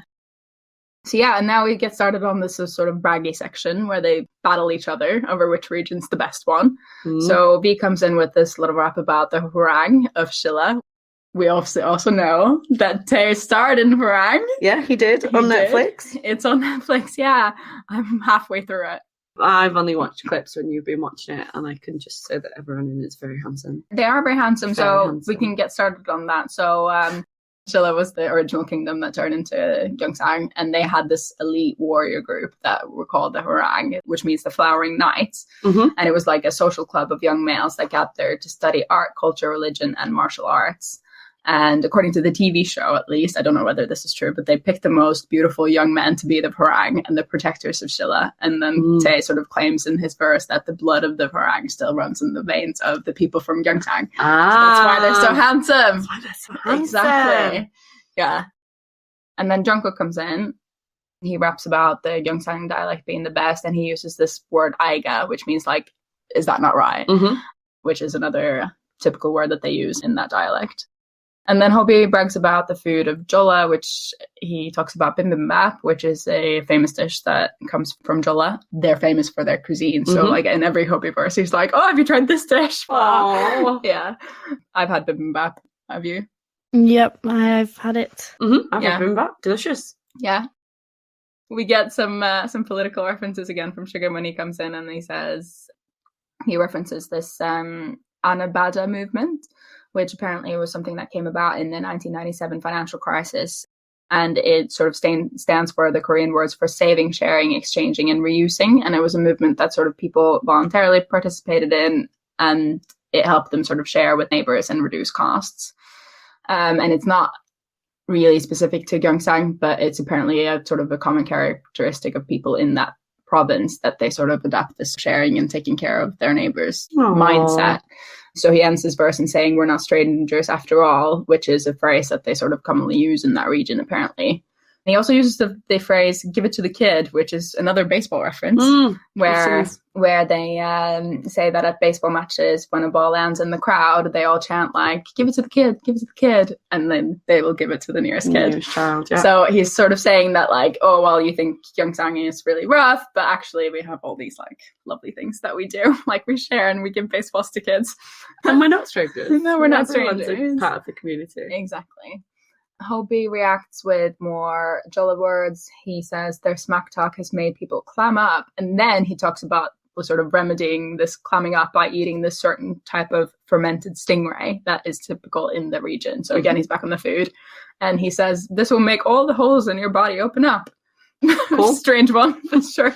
Maybe it'd be like a cleanse. Yeah. It'd be like revitalized. Well, you're going to stop climbing up, at least. Yeah. And then he starts on this really weird bit about the watermelon. Well, the watermelon is the specific watermelon that grows on this mountain called Mudong.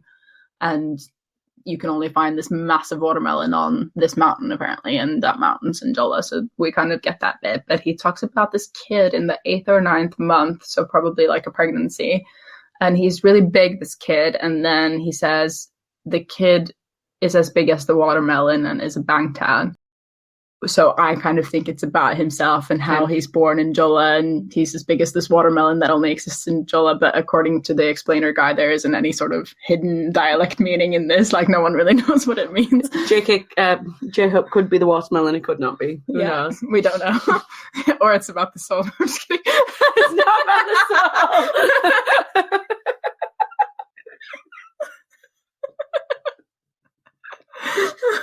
Okay. Compose. You're ridiculous. Christine's now dying. Oh my god. And that's how Christine ended her life. She died as she lived, going off about BTS and the soul. It's not making me laugh. Sorry. Okay. Right, back in. Right, okay. Yeah, and then after the watermelon bit, they do the chorus again.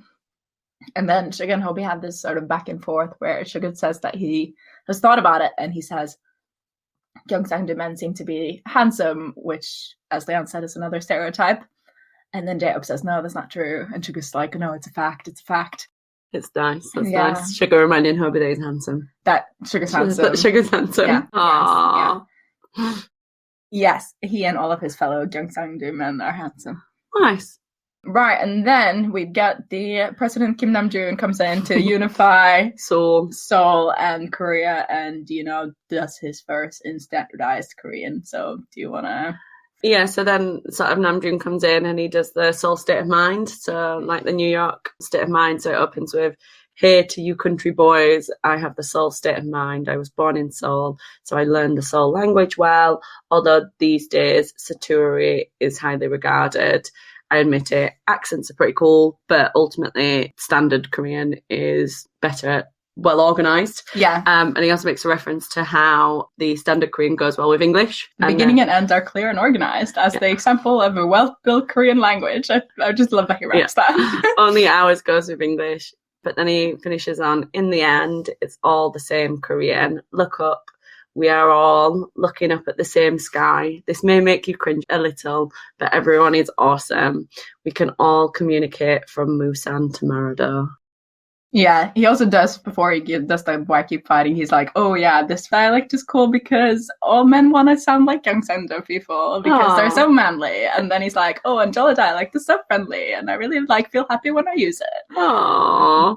So he's just talking about how great the other accents are before finishing with, "We are all one people." Yeah, so apparently there has traditionally been a lot of hostility between Gyeongsang and Jolla specifically because they sort of lie right next to each other. And then if you go further back, then the areas, so Gyeongsang and Jolla were parts of different kingdoms in sort of old Korea. So then they did actually used to be at war against each other. When does Jimin fly? Is it look up? No, it's when they say we can all communicate from Moonsan to Marado, and then they've lifted Jimin up to I think it's to represent a plane journey across Korea. You can all understand each other on this plane journey, but it's very strange. It's very sweet. In the literal reading of the lyrics again. Yeah. So yeah, I think the song is interesting because they both highlight the regional differences, but they also sort of stress the importance of being a unified country and coming together and going past the sort of differences that we sort of feel define each other, but actually we're all the same. All one human. Exactly. All one people. Yeah. Some people also think it's about unifying Korea, as in North and South Korea, because the title, because obviously like I said, the two, the 6 provinces and the 2 provinces and the 8 provinces being all of Korea. But yeah, I don't know whether that's what they're getting at, but anyway, that's what they've called the song. So yeah, performance-wise, should we talk about that? I really like the performance. They're very swaggy. All the Busan Daegu boys are quite swaggy. Yeah, they're swaggy. Yeah. I like the bit where Suga and Tape do the thing together, and then he puts his arm around him, and then they do a big high five, I think, when they says we're the Daegu boys. And then when RM goes all the manly men have the Gyeongsang dialect, they do this do the big guns, bicep arm thing. Yeah, very good. I like that bit. There isn't a lot of choreo in this. It's not. They do point a bit, in the chorus. And then they fly Jimin. And then Jimin flies across the back. In the magic shop muster, he sort of looks at the camera before he gets up. He looks across, I'm going to do the 5 thing. Right now, I'm going to do it. It's going to be great. And then they pick him up and he flies across. Woo! Yeah. It's very sweet. The flying thing is the main bit of this. But I think the whole performance is good. Yeah, I liked it a lot. That's nice. It's really complicated as well, right? Like you said, it's a really complicated concept. Yeah, 100%. That they had at that time. It's not write a verse about if you ruled the world or in a date coffee. It's a really intellectual piece. Yeah, and it's something really original. Yeah, cool. Yeah. Liked it. Did you like the performance, Tasha? Yeah, I loved it. Great. So did we. Yeah, me too.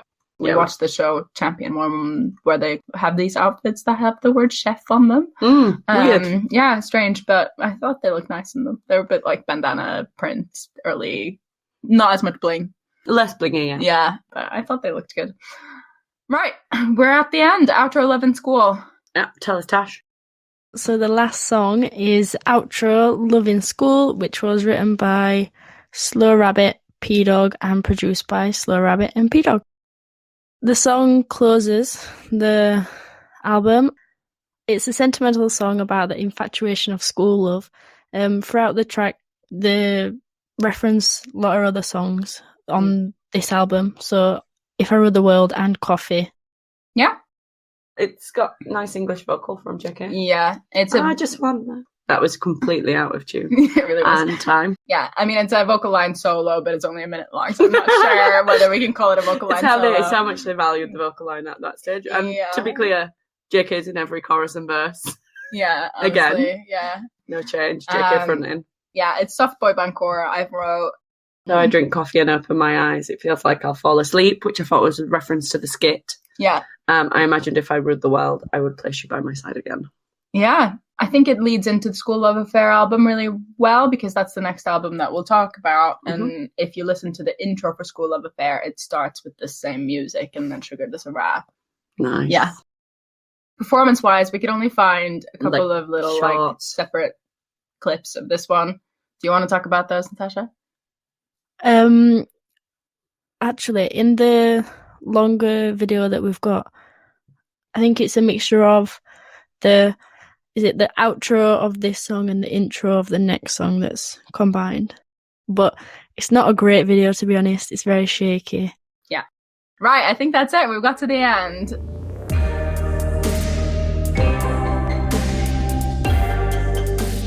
Let's get to the awards. Nice. Right, so awards time. Best lyric? Best lyric. Did you have one, Liam? Yes, I do. My best lyric is from No. It's the RM line that they say, I'm on my way to happiness, then how do you explain my unhappiness? That's a really good one. Yeah, and I think it's got like a fair amount of depth for me, like, and sometimes how I feel about the songs, like that, how do you find your own happiness? So I thought it was just really resonant when we reviewed it. Nice. Okay. What did you think? My best lyric is in Outro Love in School, where Jungkook says, "Hey girl, will you date with me?"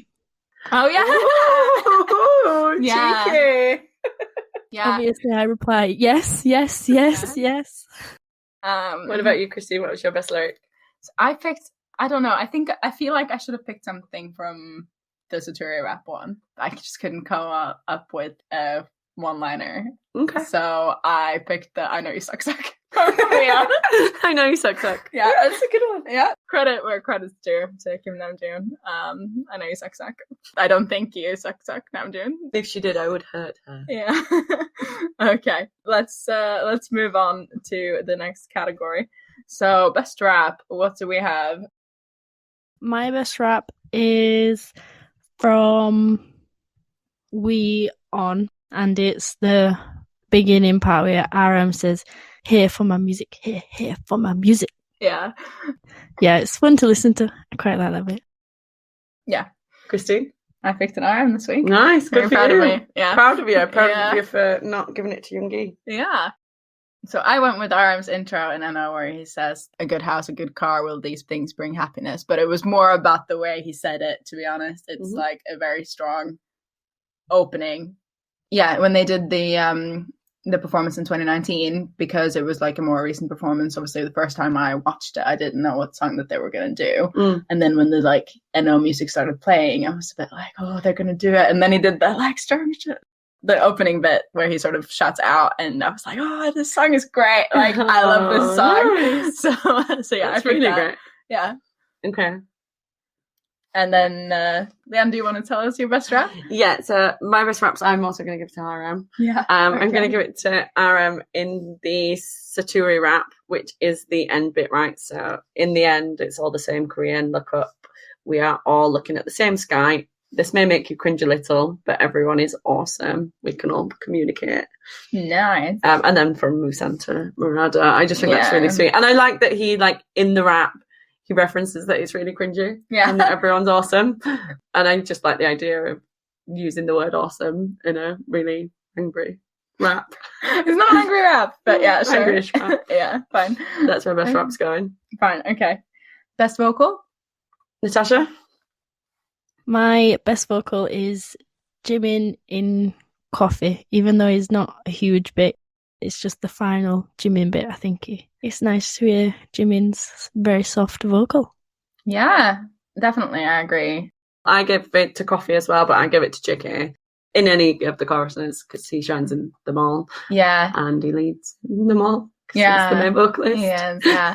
Yeah. I also gave it to JK and Coffee, actually, but I specified the ad-libs on top of the rap. Yeah. He does that really well, I think. Nice. Yeah. And then there's this big high note in the last chorus, which I've read some people say it's Jimin, but I'm pretty sure it's Jungkook. Yeah, it's like a very like falsetto high note. Oh. It's not Jimin's normal like high note. Like it's not Jimin's normal like belting high note. Yeah. So yeah, I think it's Jungkook. But yeah. Best dance break? I'll go first with this time. I'll go with it's the end of No, where they fight the police people, and then Jimin does the jump and the spin. Yeah. That was my best dance break. What about you? Well, can I give my best dance break to the comeback trailer? Yeah. Yeah, I think that's where I'm going to put it. The end of the comeback trailer, when after everyone's been revived. Yeah. And then when they rip the shirts off for the black to the white. And obviously that then brings in the performance where Aram loses his shirt. Sorry, Junie. I think that's where it goes. I think that's when I think of best performance. That's where my mind goes. Yeah. Though maybe special shout out to Attack on Bangtan. The thing is, there isn't a dance break in there. That was why I didn't give it to them, like to that, because they don't break to dance, whereas in No, they really do. But yeah, Attack on Bangtan obviously is the best. Yeah. Natasha? We'll come back to it. My best dance break is Eno. It's just amazing. Yeah. Right, and then we had the best performance. I'll go first on that one as well, just because we've kind of led into it. It's Attack on Bangtan, the dance track. There's no one above, no one on the side for me. Watch it every day. Yeah, I'd agree, but I didn't give my best performance to Attack on Bangtan because I wanted to give it in the dance break, but they didn't have a dance break, so yeah, I agree. Honourable mention. I'd put my best performances If I Ruled the World in the first muster, just because of how shocked I was at the choreo and how silly it was and how chaotic it was and how confused I was. It's just really great. It brings a lot of joy. It's silly. It's silly. We can give best performance to something silly. Yeah, we do love a silly dance. What did you pick, Natasha? I picked If I Ruled the World in Chile. Nice. The one with Jimin. The Jimin Focus. The video that we found is Jimin Focus. And yeah, it's good. It's good for it because it's got its guns out. Yeah. So should we move on to best look? Dan, do you want to go first? Yep. Hobie in the Chips jumper in the radio station. Yeah. It's too cute. I can't get over it. I love it. And you wanted us to pick from looks as close to the era as possible. Yeah. Because I always find it difficult to find best looks in early Bangtan. But that one's adorable. Hobie looks like his real self. Yeah. Natasha, what's your best look? I'll give it to Jimin in Chile because of the fact that he's wearing the t-shirt that he's wearing in, like, similar to their album. Yes, he's still in the best. Yeah. Shout out to Jimin in Tokyo, though. Jimin in the best. In those... Jimin in Tokyo. Jimin in those jeans. But he's not in the best. I like that. Best look for you? My best look, I picked the performance of Attack on Bangtan where they wear the camo outfits. He's got the camo, like, trousers, and then he's got the white top, and he's got the Letterman jacket. This is Jimin again still, sorry. He's got this visor, which I think some of them wear visors, and it looks like it's sort of... Oh, they put it under the hair. Got his visor under the hair. Yeah, and it looks sort of a little bit like the visor sort of growing out of his head, and I don't think it looked like that on Jimin, because it's a black visor, and he's got black hair in it. Like Natasha, I picked it in solidarity with Jimin in Japan, because I felt like it should go to Jimin, but then I didn't feel like I should pick the Japan performance, so I was between Chili and this one, and then I picked this one, so I'm glad you picked Chili. Yeah. And I'm proud of you for not giving it to Sugar. Thank you. Yeah, I was going to give it to We Sugar. all worked hard. Yeah, obviously Judy shone the whole way through, but I had to do what I had to do. Yeah. You have to look away. Yeah. So do we go to our skip then? Who wants to be brave and go first with the skip? I'll skip the cipher. Really? Okay. Yeah. You know how I feel about the rap, like the rap battle back and forth. Yeah. There's no vocals. Like the lyrics are good, but the lyrics stick it to the haters, just like they do in the We On. Yeah. It's ultimately We On, It is but without yeah. the support from the vocal line. So I'll skip the cipher, even though obviously. Do you feel like that about the later ciphers though? I have not listened to the later ciphers, fine. so I Okay, can't. Never mind. I can't confirm. Never mind. Yeah. Okay. Sorry, RM. Okay, I skipped If I Ruled the World. No. Yeah, I did. I On. skipped If I Ruled the World. I don't know. Dumb. I don't like it. It is really dumb.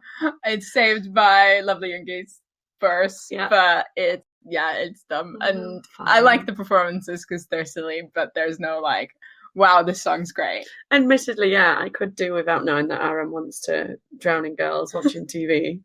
It is funny though. Like it is. I don't know. It feels authentic. I'll give it that. It's not peak BTS. No, all right. No, it's not that I don't typically skip it when I listen to it, but if I had to skip one, that would be it. Right, Natasha. My skip is intro, or are you late too? Fine. Are you skipping the intro? Are you skipping RM's opening in English? What's wrong with you? Yeah, it's just not for me. I'm glad that you skipped Cypher though, because we're out of them too. Fine. Right, it's time to do best song. Do you want to go first? Yes, best track, Attack on Bangtan. 100%. I love it. I love it with the dance track. I love how it boosted my confidence. Yeah. And in pronouncing the name. It's brilliant. Yeah, it's brilliant. Yeah. I'm a big fan of Attack on Bangtan. Yeah, me too. I feel like if we didn't have the podcast and have to spend time with the music, then I could have easily missed Attack on Bangtan. Yeah, because as we know, we started it because the catalogue's so vast and we wanted to spend time with the individual stuff. So I feel like it's a real gift that the research for the podcast has given me. Yeah, I also picked Attack on Bangtan because, it's the best. I do want to say honourable mention to Paldi Gangsan because I think that's the best concept. And then also, I really thought I was going to pick NO. And then I got to Attack on Bangtan and especially the dance track and I was like, no, this is the one. Yeah. Yeah. Agreed. So it was the journey. What's your best track, Natasha? My best song is Coffee. It's just more my type of music. That's the one that, like, I'd personally just put on, like, type it in and then play it rather than it just be like, come on and be like, this is all right. Yeah. So you seek Coffee out. Oh, you seek it out. Yeah. Interesting. Nice. Yeah. Coffee's good. Coffee's cute. No, I think a lot of people like Coffee just from, like, how many references there were to it online and stuff. And then, do we want to say our MVPs, guys? Ooh. Who wants to say it first? Oh, I'll go. Yeah. I had to give MVP to JK, obviously, because he fronts the entire way through. Okay. But I give it to JK because I gave him best vocal and because he carries the vocals throughout. And then in Attack on Bangtan, I think his choreo is some of the best and some of the sleekest. Okay. Especially when he like separates them and like jumps forward. I just think he's really great in it. And then when we were watching some of the Coffee performances and the If I Ruled the World performances, and he was just sat there and they kept putting the light on him, I was like, actually, this is really brilliant. Go on, give it to Baby JK. Like, let him. Yeah. I think it was a really good time for him to start to front as well. Yeah.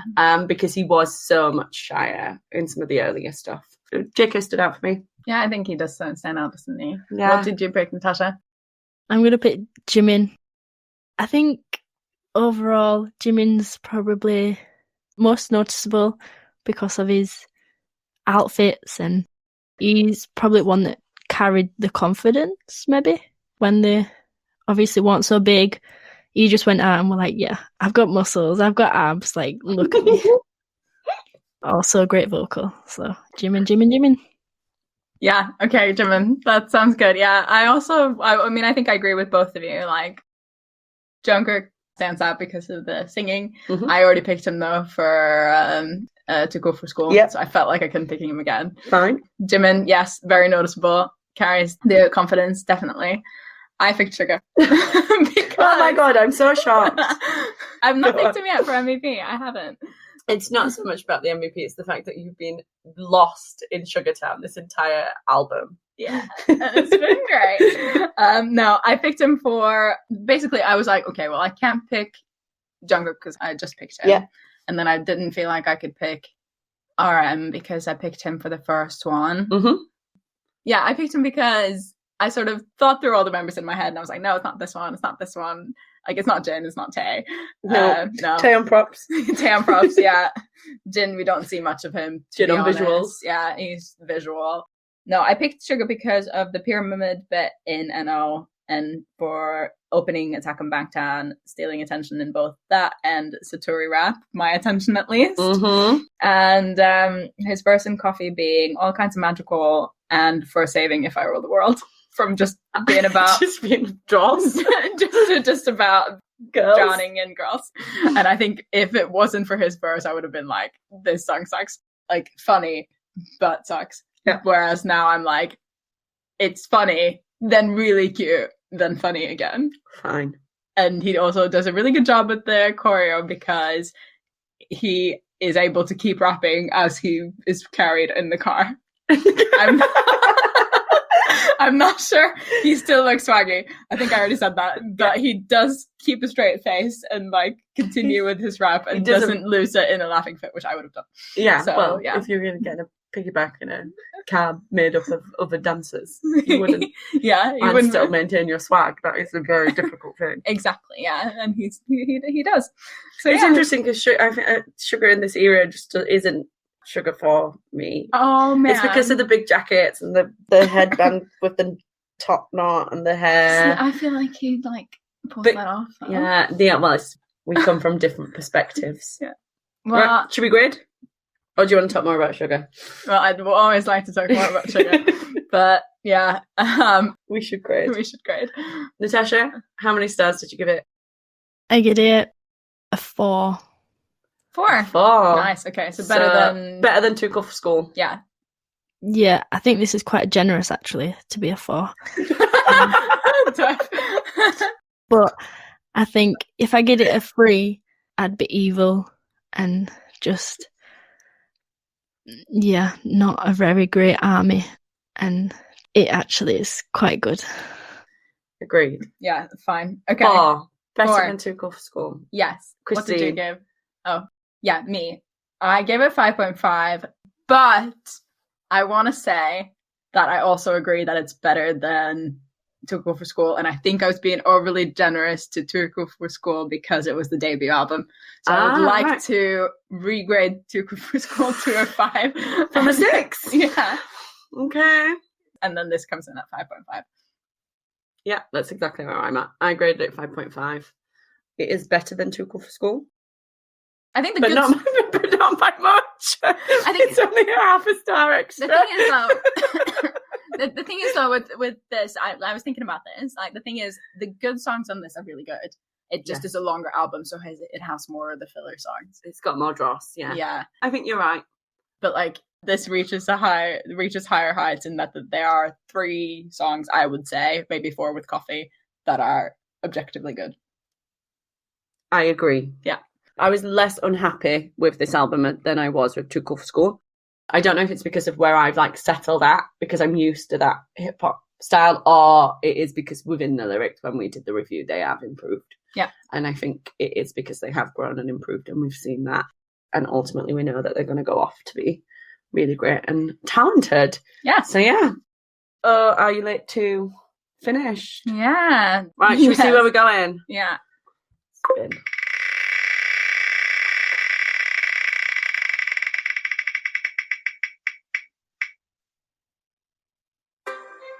We are going to the most beautiful moment in life.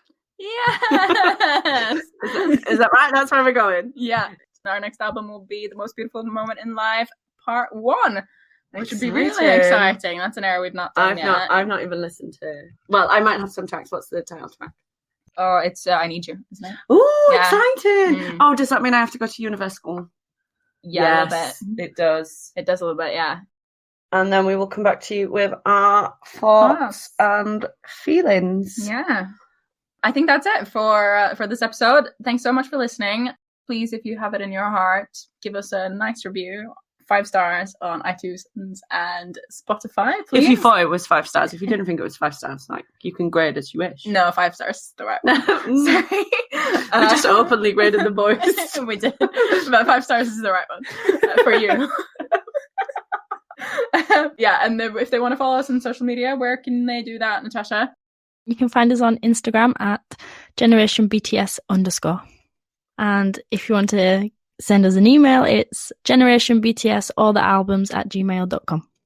Yeah, I think the last bit to do is for Leanne to do her lovely quote. Yeah, so I'll end on my inspirational quote. This is your reminder to use BTS to find your happiness within your life before it's too late. Because no offense, but we don't want to be study machines. Yes. We put that one together a little bit independently. You're welcome. But yeah, you're welcome. Don't be study machines, guys. And I've been Christine. I've been Leanne. I've been Natasha, and we have been Generation BTS.